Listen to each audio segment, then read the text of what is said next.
not from America, but he had managed to migrate to America, ultimately becoming the lieutenant governor of the state of California. There was a brother who was a pharmacist named Robert, who was over there in Berkeley and had gotten elected from there. And I had gotten elected from San Francisco. It made a mistake and allowed me to win. And what basically was the first district in the state of California where the constituency was not black, and that was San Francisco. San Francisco had about 13–14% black vote, but I won. Some people said, how the hell did you win that? Well, there was a guy named Phil Burton who ultimately became the ultimate member of Congress to draw the lines as to where you could run from. And Phil Burton drew the lines, and you had to literally say the population is whatever it is supposed to be that matches the population in every other political jurisdiction in the country. Well, in San Francisco, I had no idea that I represented ships at sea. They had to have somebody represent them. And believe it or not, every ship at sea that we could identify, or Phil could identify, as being adjacent and close enough to San Francisco. So when they cleared the deck, it didn't matter whether the people were black or whatever you, or those people at sea didn't vote. We needed just numbers. And lo and behold, we won numbers. From that moment on, the process unfolded in this state, resulting in currently a delegation of people of color, African Americans, not just people of color, but African Americans in the teens, in the high teens. And that's the way it's been for a long time. And there has been added an additional collection of others who were never part of this particular scene. There was one Asian when I arrived here in San Francisco, from San Francisco, in Sacramento. There were two Latino brothers or so. Amazing. And almost no women. I think there was one woman who was a member of the legislature when I first arrived here. The legislature at that time really was impactful on what happens in the lives of people in the state of California, and it was a dramatic way. As I navigated the process of working to build power and authority in the halls of the legislature, it became very clear that if we did it right, we can end up without ever needing the numbers in order to exercise the power. So by 1980, when the opportunity appeared to present itself, I ran for speaker. First time I ran, I lost. And you won't believe how I lost. I lost because the captain was supposed to nominate me, my brother made a deal. I understand deal making. He dealt me out in the deal. And what he got for it was the chairmanship of the Rules Committee. And he had approached me to say, I want to be chairman of the Rules Committee. You win this thing, I'd like to be chairman of the Rules Committee. I explained to the brother that he didn't have any idea what the Rules Committee jurisdiction really was and what have you. And I said, I got an idea of what every black in the House will be able to do in a way that will be productive for black people now and forevermore. He decided to buy the chairmanship of the Rules Committee, and I lost.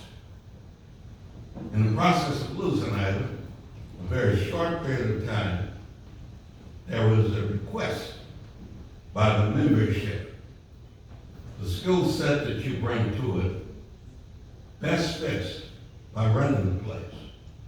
Shortly thereafter, I got elected to the head of the legislature, lasting twice as long in that capacity as anybody ever in the history of the state of California. I lasted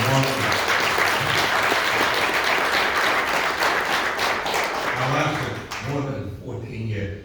Now, you gotta know how that came about. That came about because I simply assessed how the House had been operated for years. It had been a pleasure dome for individual caucuses, the Democratic caucus and the Republican caucus. There were no independents at that time. And the Democratic caucus that ran the legislature treated the Republican caucus as if they were all black. And that was obviously a little offensive to the white folk who were white as Republicans. They were always on the outside. I watched very closely that demonstration of indifference to the quality of the people who had been elected to public office and their skill set. And I waited patiently. And when the opportunity presented itself, I presented myself as the best person to lead the legislature. It takes 41 votes to become the speaker. I got 51 votes to become the speaker. There were 48 Democrats, 23 of them voted for me. There were 32 Republicans, 28 of them voted for me. The combination of 23 and 28 made 51. And from that moment on, it was clear that the operation needed to be run by somebody who respected the rules and the regulations and included the entire membership in the deliberations and the operation. And that's the history of how I became the guy that ran the legislature from 1980 to 1995. And in that process, you got to know that as decisions were made in the halls of the legislature, they were made for the benefit of the people of the state of California on an equal basis, without reference to whether they were male or female, without reference to whether they were Republicans or Democrats, without reference to whether they were black, Asians, Latinos, or whites. The quality of the performance by the individuals, potentially, was the basis on which the decisions were made. Making the decisions on that basis ensured my elevation in leadership in the halls of the legislature. I remember so clearly that from the time that I got elected, 2 years later, a Republican became the governor of the state of California, George Duke Major. And the governor of the state of California remained a Republican all the way through until I left Sacramento and went on to San Francisco. In that process, we elevated the level of decision-making and the level of participation by people in the state of California. I spent a little bit of time on a regular basis with George Duke Major. He really didn't have any real great friends. And I recognized he was friendless. I became his best friend. And in the process of being his best friend, he would seek my counsel and my guidance. And that translated into good decision-making that affected the lives of all people. When Nelson Mandela ended up being freed from his imprisonment in South Africa. It was triggered by a measure signed by George Macon, indicating that apartheid, no way would there be any investment by this nation, and was a signature affixed by George Macon to that law. Who was the author of that bill? Maxine Waters, black woman from Southern California. That was the way in which the process played. And it was because of the skill set of the people involved in making those decisions. That was not the only decision that ultimately was made in the state. I remember so clearly people discussing the whole business of what happens with reference to guns. There was a killing of students in the schoolyard in Stockton. I called the major and said, I'm going to the funeral in Stockton, the public funeral, and I'm taking you with me. Clearly, the major was not an advocate of gun control. But when he heard the stories of the people at that funeral, many of whom were black, telling their stories, he was seated to my right, and I saw the tears roll down his cheek. And I knew at that moment that a bill being carried and offered by my groups would be signed into law by George Macon on the basis it was the right thing to do. And that was not the only kind of thing that George Macon did when he served as governor. He was succeeded often by people's the confrontation over the issues that Pete Wilson ultimately confronted and made the wrong decision on, ended up in his quest to become the Republican nominee for the presidency to go right out the window. The question then is, how do we make sure going forward we continue on a step-by-step basis making process and progress towards equal participation in every aspect of what government is about and every one of the decisions that government would make. I am really still optimistic about that process because we've grown tremendously in numbers. We've grown tremendously in people of substance holding significant positions. You look at the current administration, there are more African Americans leading the state of California under Newsom's leadership than we've ever had in this whole state. And they're not positions designed for black people.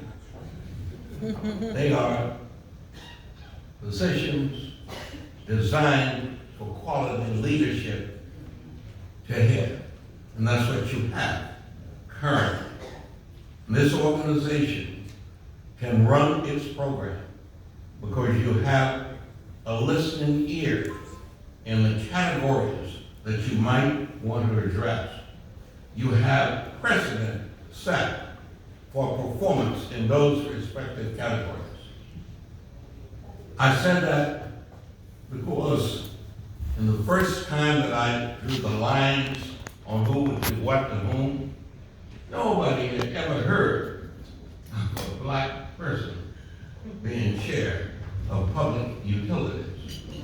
We normally chair things like, affirmative action, things of that nature. Public utilities, however, was a place where significant decisions were made that affects the lives of all people. I tapped Gwen to become the chair of that committee. And in that capacity, she created the opportunity and the opportunities that many of you currently enjoy. Now be very clear. Some people will say, oh, she hoped she would come speak. No, she did. She voted for my opponent. But it didn't matter, because the day after she cast that vote, the new day arrived, and I was in charge, and I wanted to stay in charge until I died. And there was no way to leave the people who didn't vote for me outside in the process. And believe me, in the world of politics, you start leaving people outside, you're going to find yourself outside. We didn't do that. We literally did not have the normal place like social welfare, where black people allegedly can leave. No, we went for the okado. We went where the power happens to be. We went where the distribution of wealth potentially could be treated and held by people of color as of any other color. We did the job that needed to be done. And there was no such thing as a African-American Chamber of Commerce anywhere in the whole state of California. Our churches were good. Our black newspapers were good. Our fraternity and sororities were good. But none of that translated into the kind of decisions that you now participate in making as an organization that understands the nature of how wealth should be made available to everybody. And so, in memory of my friend Gwen, my first black chairperson of that particular committee, and there were black persons chaired of many of the other committees that were never available before. Her job was done in such a way that when she left the halls of the legislature, the public utilities world reached out to get her guidance and judgment in the process of decision that was made to the people. That's the nature and how we need to work in the world of politics. And believe me, we need to work in the world of politics. We need to exercise the authority and the privilege, and we need not to assume that the color of our skin will be a barrier. I believe the color of our skin can be just as important as any other component that measures us fairly. You represent the opportunity to continue that process in memory of my friend, Gwen Moore. Thank you.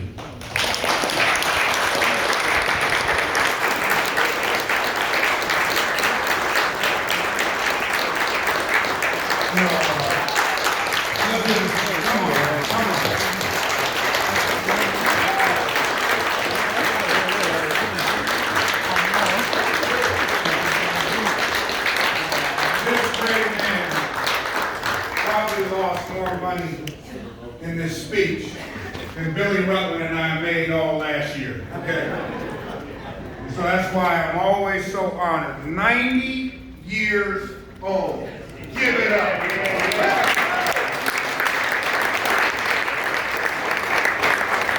32 birthday parties this year and counting. Give it up. But I'm asked the mayor to stay for a moment. Because, you know, there's just so many great stories about Mayor Brown. And one of those stories that will never be great, and I've said this many times, we have to tell our children this history, because there are people that are trying to wipe it out. Amen. I'm sitting at 101 California, 35th floor. I'm the general counsel for a small broker-dealer and hedge fund. I get a call from Mayor Willie Lewis Brown Jr. on my cell phone. I still don't know how he got my number. And the person I think to said they don't need a lawyer to tell me. He said that Simon Arnold is looking for a black Republican to put in a high-level position. This shows my level of intelligence. He said, Simon, and by the way, this is my father's best friend. May God bless my father. Mayor Brown, I hope he's in heaven. We'll figure that one out later. He said, Simon, Arnold wants a high-level black Republican, and he said, you are the only black Republican I know. Now, he knew some others. There are a few in Sacramento that got real mad. They're like,